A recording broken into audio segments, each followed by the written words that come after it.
Why do Democrats hate Americans so much? When Hillary was running for president, she said half of Donald Trump's supporters were, quote, a basket of deplorables. Recently, Joe Biden, at a speech in Philadelphia, told America that half of us are semi-fascist terrorists. Under the First Amendment of the Constitution, we have the right to express our opinions, and if we disagree with the left, they don't have the right to take away our freedom of speech. Clearly, the statement by Hillary and Biden are designed to silence the conservatives in America. Many Americans find it easier to go along with the left and give up their right to disagree. What would America look like today if our founding fathers would have given in to the king and not fought for their freedom? Today we must fight to take America back. Join the new generation of patriots who believe in the Constitution. Join the new revolution in America. Fire your shot for freedom by voting on November the 8th. Help all Americans take back our country.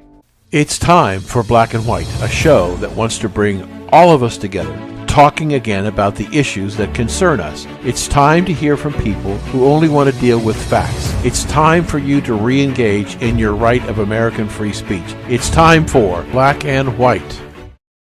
Hello and welcome back to Black and White in this special Hurricane Ian edition. This is Dan Perkins. I consider myself at the moment one of the 2.2 million refugees in Florida and to a lesser extent in North and South Carolina and Georgia who were put out of their homes by this storm that wasn't supposed to hit where I live. On Tuesday, we were told by the National Weather Service that the likely target for this storm was going to be north of us, considerably north of us, up in Tampa Bay. But my wife and I had been taking things over to this place we were going to be staying longer term into a retirement center. Not that I'm retiring, but it was an opportunity to have an independent living and then assisted and institutional care. So we liked it a lot. And we had moved over a couple of lazy boy rockers, recliners, 2 air beds, a card table, not a coffee table, a card table and 2 wicker chairs. And that was the extent of what we brought over. When we came over on Tuesday of this week, we brought all the food out of our refrigerator because we know in past hurricanes, when the power goes off, in a few days, the refrigeration is gone and things start to rot in your refrigerator. So we took them over and we could use them in the new place. After we got there, we found out that the track of the storm had changed dramatically. In fact, it made a right-hand turn at Fort Myers and came in over Sanibel and Fort Myers. And the impact, as you'll see, as I'm talking, I'm going to be showing you visuals of what happened at Sanibel and to a lesser degree, what happened at Fort Myers. We had 135-mile-an-hour winds gusting to 150. We were in a building that was a category 4 and 5 concrete and steel building. However, the day after the storm, we lost electrical power and water. And it's hard to live long-term without electrical power or water. Now, I realize that there are billions of people throughout the world that do live without water directly or electricity, but not here in the United States. So we began to wonder what we should do. There was no power in Fort Myers, so the traffic lights in the stores couldn't open, and their refrigeration systems in the supermarkets and the stores was failing rapidly. And so the food supplies were going to be dramatically reduced. So we were talking to friends and relatives, and we were invited to come up where we are now in east of Tampa, at our cousin's house, and they've been very generous with us, giving us a place to live and stay and share our grief with us. And we decided we're going to stay here until we're told that the power and the water are back on in our facility in Fort Myers. But we're going to go back when we have power and water in Fort Myers to the condo. But with the pictures that you've been seeing about what happened to the causeway at Sanibel and the houses on Sanibel, we are in one case fortunate in that The roof is still on our building, our house. The walls weren't destroyed. The screen cage for the pool is still there. I don't know whether the air conditioning unit was swept away with a 4 to 6 feet storm surge. I don't know, because I can't tell from the overhead photographs. The mayor of Sanibel has told the people of Sanibel that the only people coming to the island, and they'll be coming by barge, are the teams who will be there to restore the power substation on Sanibel so that they can get electrical power to the homes and businesses on Sanibel. In addition, the water treatment facility has to be fixed, and that will take a different group of people. So sometimes after those are done, and the federal and state inspectors have come in and looked at all of the properties and giving a condemn or safe to use a notification on each property, some 8,000 properties they'll have to go through. Then she said, we'll allow people to come in selectively based on neighborhoods. So we'll be able to, sometime in the future, not known when, go back to Sanibel and go into our house and see what's going on. Now, I fully expect that if the storm surge got to 4 to 6 feet inside the house, that if it takes 3 months, 4 months, whatever it takes to get back to the island and see what's going on, I expect that my house will be full of mold and mildew. So virtually everything in the house is gone. All of our personal possessions will have to be thrown out. All of the furniture, they'll have to tear off the walls and the ceilings to get back to the walls and the floors and the rafters. And then the process will go forward as to whether or not we're going to rebuild the house, or sell it as a shell for somebody to make it the way they want to make it. Don't know what's going to happen or even when that's going to happen. So there's a lot of uncertainty that we're dealing with here. And hundreds of thousands of people, millions of people in the Fort Myers, hundreds of thousands of people in the Fort Myers area, millions of people in Southwest Florida are going to be dealing with the same decisions. We feel fortunate in that we had a place to go in Tampa. We have another place to go if we have to over on the East Coast with my wife's sister-in-law, who has offered her condo for us to stay as long as we need. We're starting the process on Monday of filing the claims with all the insurance companies. I don't know what that's going to be like. I know that some of our friends and neighbors in Sanibel have already filed, but the problem is you can't get an adjuster to the island to begin to look at to evaluate the loss until they can open up the island. So it may be months before the adjusters can get on the island to begin to look at properties that they have insured.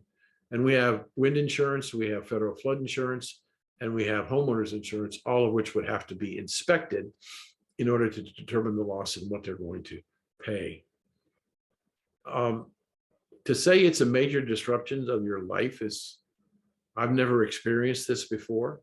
I don't think I ever want to experience it again.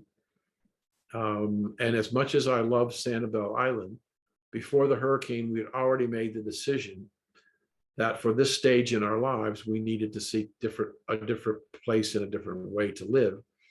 And that's why we went to this facility in Fort Myers. I think a lot of people my age and in my age group are going to be rethinking about whether or not they can stay in their existing homes. The problem being there aren't a lot of facilities that have room. There's 2 places in Fort Myers that are being built, one in Shell Point, and it cost about $1 million to buy in, about $8,000 a month. And that's superfluous because there's a 7-year wait to get in. The other major facility, Cypress Cove, has a waiting list of 2 years in their existing facility. And they're building, I think, 40 new multifamily home units near the hospital. But those are really, believe it or not, 10 years out. Well, I don't know where I'm going to be or what shape I'm going to be in, but I can't wait 10 years to make a decision. So a lot of people are going to be forced to make a lot of decisions near term that has going to impact on their lives. And I don't wish it on anybody, but I think it's important to understand that that is somewhat a price you have to pay if you want to live on a barrier island. Paradise sometimes can be destroyed, but paradise can be rebuilt. This has been, as you've seen by the pictures, probably the most devastating storm ever to take place in Florida in the history of following storms.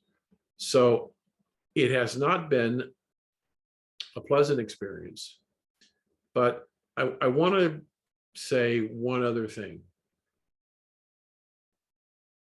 I was very, very angry when the Vice President of the United States decided at a conference on Friday, 2 days, ladies and gentlemen, after the hurricane finally went through our area, was at a conference at the White House.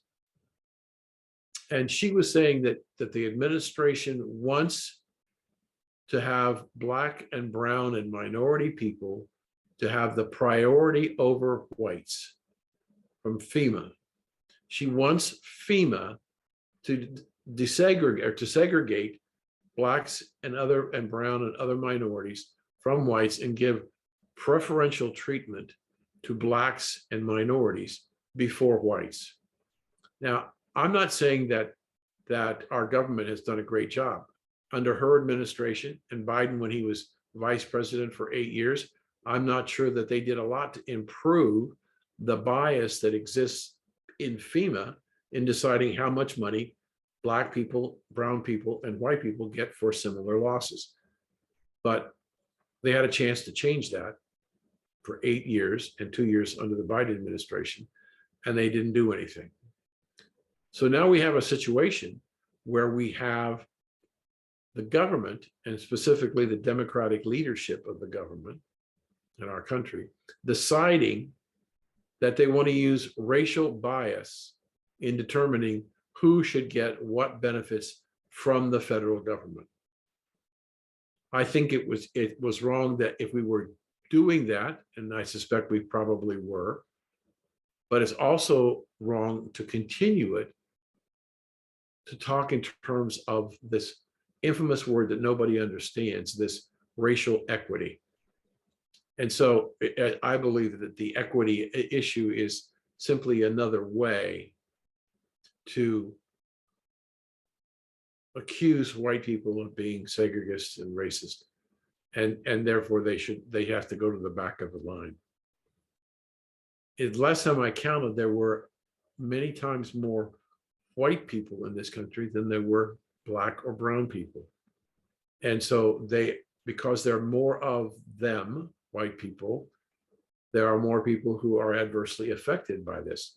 With the Black population at 13% of the population, they are going to be affected, and devastatingly so, but the number of them is not anywhere near what it is with the white people. So I think the idea of trying to decide what benefits should be paid based on racial prejudice is not what the government should be. And I know that she was called out pretty heavily on Twitter, which surprised me no end, for her biased opinion on what should be done with these FEMA relief funds. So we're going to stop here for a minute, and we're going to come back and we're going to talk about other things that are important to me and hopefully important to you. And we'll be right back after these messages. Hello, this is Dan Perkins, and this message is just for moms. Are you worried about how much money you have lost in your investment account? Are you concerned if it will recover? Inflation is 9.1%, and I believe it's really higher than that, and I think you would agree. You have experienced rising prices for food, gasoline, and many other items. Isn't it time for you to consider investing in gold with some of your money to protect your future? Start by finding out if gold is right for you. Go to the Black and White's website and click on the gold bar. You'll get a couple of questions, and then we'll forward you on to Ira, our gold guru. He will help you figure out if it's right for you. Welcome back to this Hurricane Ian special edition of Blacks and White with your refugee, Dan Perkins. I'm in better shape than perhaps a lot of people in the country, but I understand firsthand what it's like to be homeless and wandering the country with this, basically the clothes on your back. So let's talk about some other things that are going on. I'm concerned about the president of the United States, and I know a lot of people are too, about his mental capacity. Now, I'm not trying to be smart with you. I'm just saying, very disturbing event happened this week when the president was dealing with a public policy issue and had a meeting, a celebration of this legislation being passed in the White House. And he stood at the podium and he thanked the senators and congressmen who participated on a nonpartisan, bipartisan basis, who worked on this deal. And the one person he singled out was the congresswoman from Indiana who died in a tragic automobile accident in August. And he mentioned her and asked her where she was. He knew she was expected to come to the conference. I was just shocked that he would say that. He had to know that she had been killed in an accident almost 2 months ago, and she wasn't coming to the conference because she was dead. And yet he stood there in front of the world at the podium and embarrassed himself and our country. And a president doesn't even know that one of the people who was responsible for a piece of legislation had been killed, and he was trying to call her out.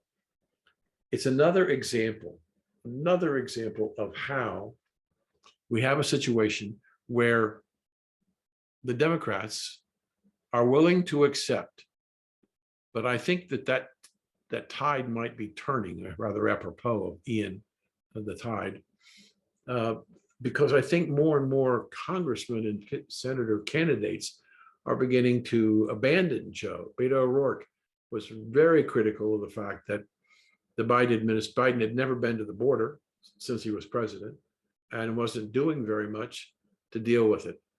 I think that the idea that we can have sanctuary cities, but when DeSantis and the governor from Texas decide that Mr. Abbott, they're going to send people north into sanctuary cities, whether it's Chicago, New York, Washington, D.C., or Martha's Vineyard. It was a great lesson for the broad spectrum of people in America to see how the political leaders in these various cities have reacted to the idea that a small number relative to the number of illegals coming into the country are being exported to New York and Chicago and Washington, D.C. and Martha's Vineyard, to the point that the mainstream media, which had not been covering the border, were now forced to, probably because of Governor DeSantis, our governor, making the decision to send 2 plane loads of illegals to Martha's Vineyard. And we saw the white, woke, racist people on Martha's Vineyard, not on my island, anyplace else but here. And within 48 hours, they were all taken off to a military base out on the Cape. They didn't want them there. And they said, we don't have any rooms. And yet there were thousands upon thousands of empty beds because the summer season was over for all the summer travelers going to Martha's Vineyard, including Barack Obama and his wife, Michelle. They didn't want to give up those beds to those illegals that were coming in. They don't have the services. Yet we expect the border states of Texas and Arizona to absorb over 2.2 million illegals coming into this country and destroying their infrastructure, destroying their communities. And when 50 immigrants go to Martha's Vineyard, you got to get them out of here. There's no room for them at the inn. So I think that this was a tragic mistake on the part of the Democrats, and they will probably pay for it at the polls in the midterm election.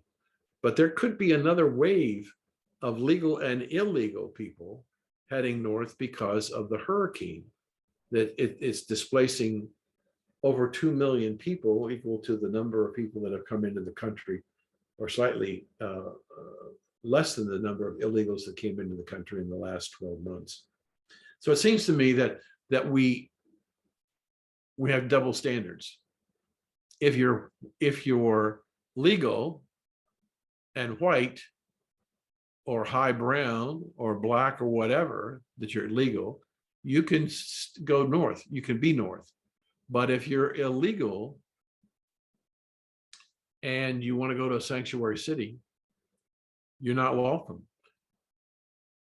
Mayor Lightfoot of Chicago was taking people into the bus station in Chicago and immediately sending them out to the suburbs controlled by Republicans because she didn't want them in her city. The mayor of New York is now looking to Carnival Cruise Lines to rent a ship to handle 400 to 600 illegal immigrants coming into New York by the busload. But that's only a small percentage of the total illegals that are arriving. So they're looking for places. They're talking about building tent cities. They're talking about all kinds of things that they don't want to do. They would rather just stayed in Texas and Arizona and other places and not have to be bothered with it. Immigration is an important issue in this election.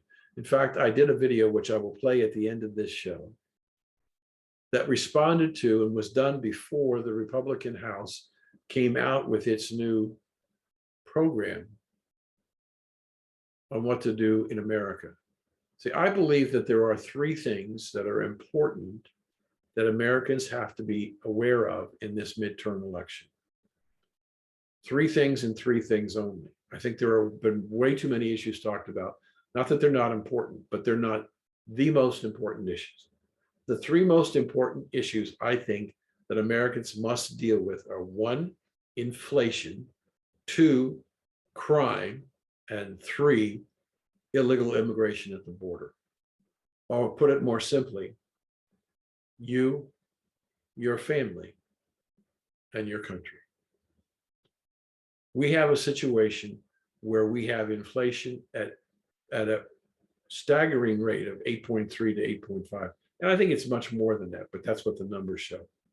I wrote a commentary, which you may have seen recently, about what's happening going to happen to Europe this winter, because the Russians have cut off all imports of oil and natural gas, and the European governments are going to be scrambling to try and find enough energy to run their plants, run their electrical grid, and heat the homes of the European people. I think they're going to have a difficult time. Just today, as this is being recorded, OPEC is having an emergency meeting to cut production because they want to drive up the price of crude oil and natural gas. And so this is what I think can happen.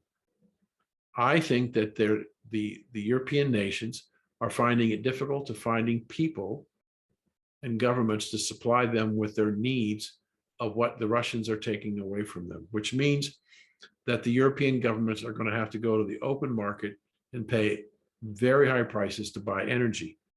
But if it's going to be high prices for energy in Europe, you can be assured that prices will be high in the United States too. Now, we saw a stabilization of inflation from 8.5 to 8.3, primarily because oil prices went down more than other prices went up for food and energy and cars and medicine, to the point that we stabilized at 8.3. But I think if we get into a situation where the Russians continue to cut off oil and natural gas to Europe, we could see significant increases. And if the OPEC nations decide to cut down on the production, less supply, increasing demand means that prices will go up. We're going to see increasing prices of crude oil. And as a result, inflation will accelerate. Only this time, I suspect that it will accelerate to where inflation by the first of the year, if the European nations are having difficulty finding oil and are after paying more and more and more to get it, we could see inflation over double digits. Now, I also believe that it's possible that NATO will come to President Biden and say, we need you to supply us with our needs for oil and natural gas for defense purposes. Now, President Biden's going to be between a rock and a hard place because he doesn't want to start off the campaign for the presidency in 2023 capitulating to provide oil and natural gas to Europe by increasing the production in the United States. But I think he will. And he will tell the American people, I'm doing it because it's the right thing to do to help our friends and neighbors in Europe.